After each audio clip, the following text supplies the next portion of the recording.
দেখো,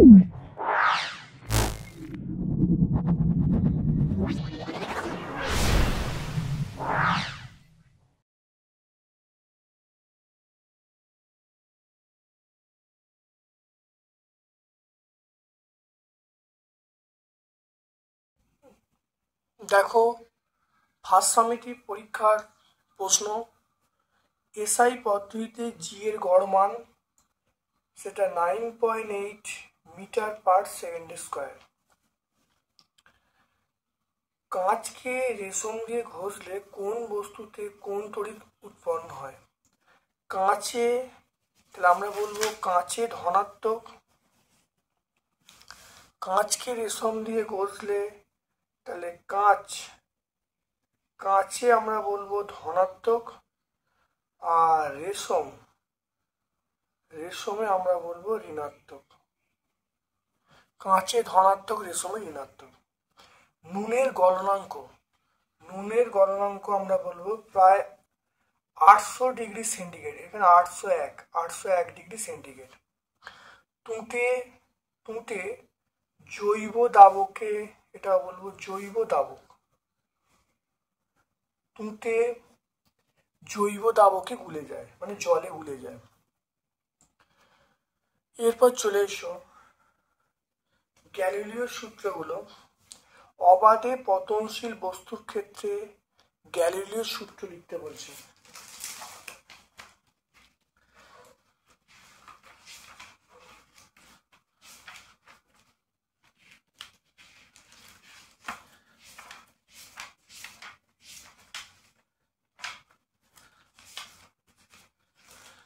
দেখে নাও, একই উচ্চতা এবং স্থির অবস্থাকে অবাধে পতনশীল বস্তুর সমান দ্রুততায় নিচে নামে।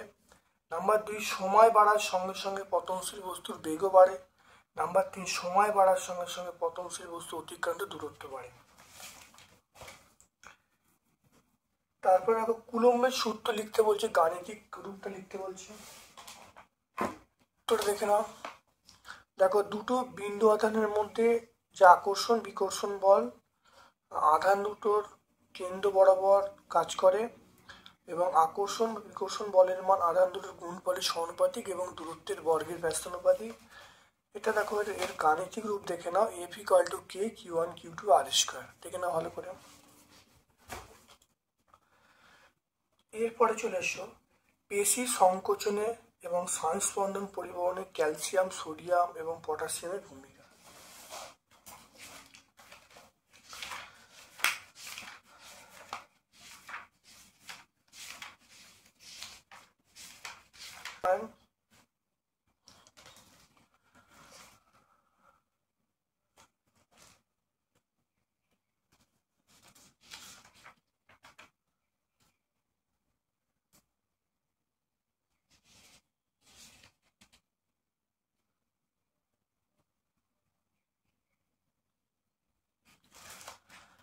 দেখে নাও, দেহের ভারসাম্য রক্ষায় দেখো সোডিয়াম এবং পটাশিয়ামের ভূমিকা আছে। রক্তকে এক স্থান থেকে অন্য স্থানে পাঠাতে সাহায্য করে। ডায়রিয়ার ক্ষেত্রে সোডিয়ামের পরিমাণ কমে যায়, ফলে হৃৎপিণ্ডের কার্যকারিতা বন্ধ হতে পারে।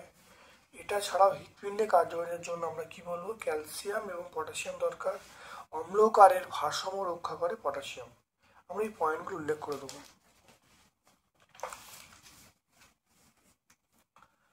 তারপর চলে এসো ঘনত্ব কাকে বলে। ঘনত্ব দেখে নাও, একক আয়তনে কোনো বস্তুর ভরকে আমরা ঘনত্ব বলবো।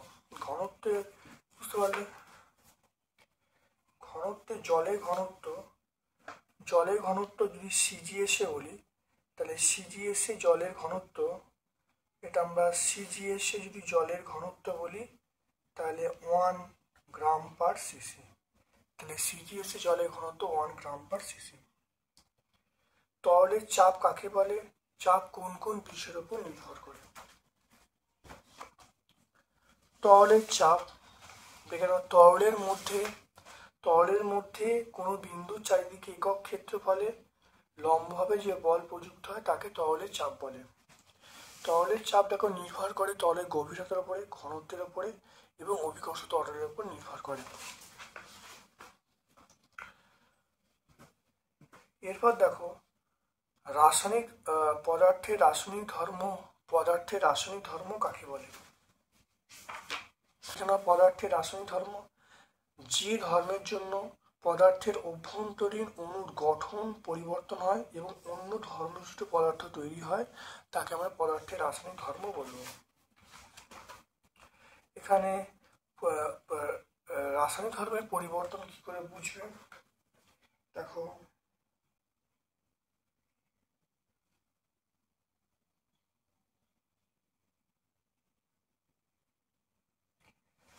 এখানে সালফারকে এর সঙ্গে যখন লেখা আছে সালফারকে বায়ুতে পোড়ালে সালফার ডাই অক্সাইড উৎপন্ন হয়, তাহলে এটা হলো রাসায়নিক ধর্মের পরিবর্তন। অর্থাৎ সেটা দেখো সম্পূর্ণ অন্য ধর্মনিষ্ঠ পদার্থ তৈরি হচ্ছে। তো এই উদাহরণটা দিলেই আমরা কিন্তু ব্যাপারটা হয়ে যাবে। তারপর চলে এসো ধাতু এবং অধাতুর পার্থক্য। তারপর দেখো ধাতু হলো দৃঢ় এবং নমনীয় প্রসারণশীল, আর আর অধাতুগুলো হলো আমরা বলবো নমনীয় প্রসারণশীল নয়। ধাতু তাপ ও তড়িতে সুপরিবাহী, অধাতু তাপ ও তড়িতে সুপরিবাহী নয়। উদাহরণ কিন্তু একটা ব্যতিক্রম আছে, সেটা গ্রাফাইট। এরপর চলে এসো মেসোজোম কি। তাহলে আমরা এবার চলে আসি, দেখো মেসোজোম কি দেখে নাও ভালো করে।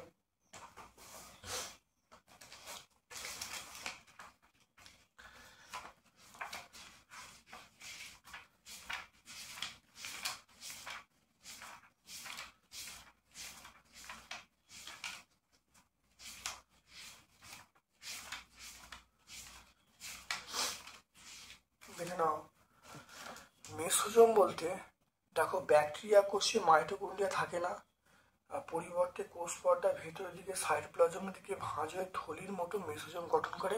মেসোজোম শোষণে অংশগ্রহণ করে।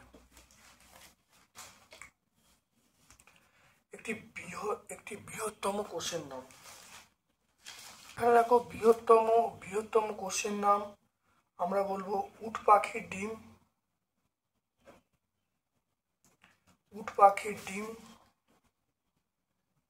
একটি বৃহত্তম কোষের নাম আমরা বলবো উট পাখির ডিম।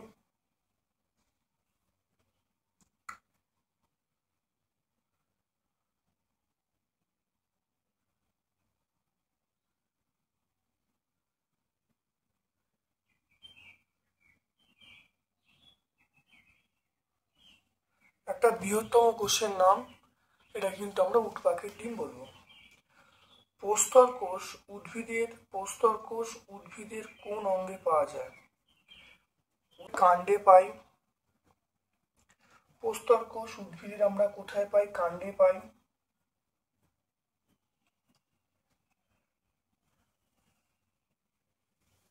তাহলে প্রস্তর কোষ উদ্ভিদের কোথা পাওয়া যায়? প্রস্তর কোষ উদ্ভিদ আমরা কাণ্ডে দেখতে পাই। তারপর দেখে নাও কোন রোগ জীবাণু মানুষের ভিটামিন B12 সংশ্লেষ করে? কোন জীবাণু মানুষের দেহে B12 সরবরাহ করে? তাহলে আমরা ইকোলাই বলবো। আমরা কি বলবো? ইকোলাই।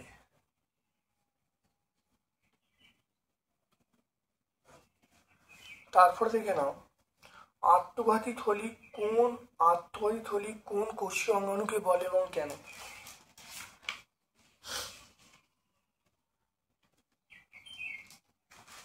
দেখে নাও লাইসোজোমকে আত্মঘাতী থলি বলে, কারণ লাইসোজোম যে কোষে থাকে সেই কোষকেই ধ্বংস করে, তাই লাইসোজোমকে আত্মঘাতী থলি বলে।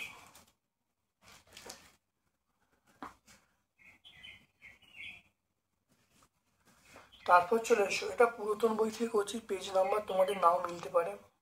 মেরু অঞ্চলে বসবাসকারী জীবদের কি কি বৈশিষ্ট্য দেখা যায়? সঞ্চয়ী উপাদান মিউসিলেজ পরিমাণ থাকে এবং কোষের বাইরে মোম জাতীয় আস্তরণ থাকে। এটা বলে দেবো।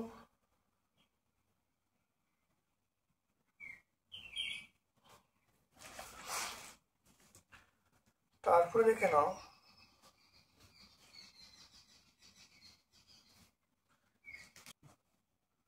দেখো যে স্নায়ুকলার দুটো কাজ লিখতে বলছে।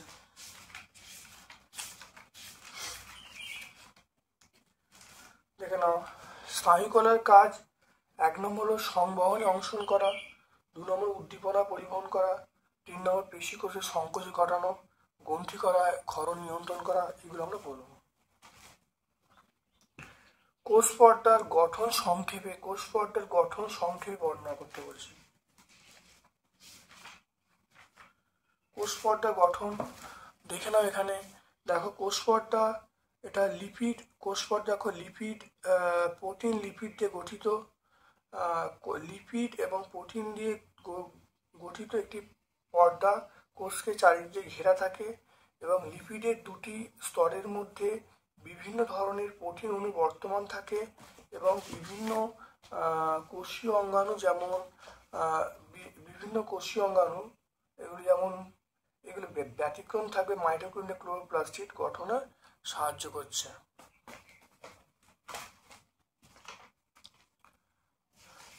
এরপরে দেখো সিয়ের দাগের প্রশ্ন চলে আসছি। ভাজক কলার কাজ উল্লেখ করতে বলছে। দেখে নাও ভাজক কলার কাজ। দেখে নাও ভাজক কলার কাজ অনেক কাজ আছে। বললো নতুন অঙ্গ তৈরি করা, মূল ও কাণ্ডে দৈর্ঘ্য বৃদ্ধি ঘটানো, পাতা উৎপন্ন করা, এগুলো ভাজক কলার কাজ। তারপর দেখো নিউক্লিয়াসের চিত্র অঙ্কন করে চিহ্নিত করতে বলছে। খুব পরিচিত আঁকা, বলেছিলাম পরীক্ষায় পড়বে। দেখে নাও, এটা নিউক্লিয়াসের চিত্র এঁকে চিহ্নিত করতে বলছে। এরপর চলে এসো শৈবালের বৈশিষ্ট্যগুলোকে উদাহরণ দিতে বলছি। শৈবালের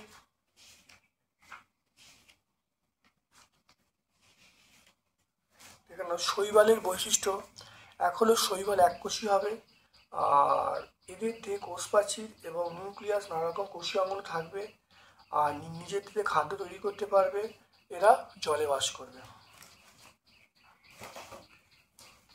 তাহলে আমরা সম্পূর্ণ কোশ্চেনটা ব্যাখ্যা করলাম।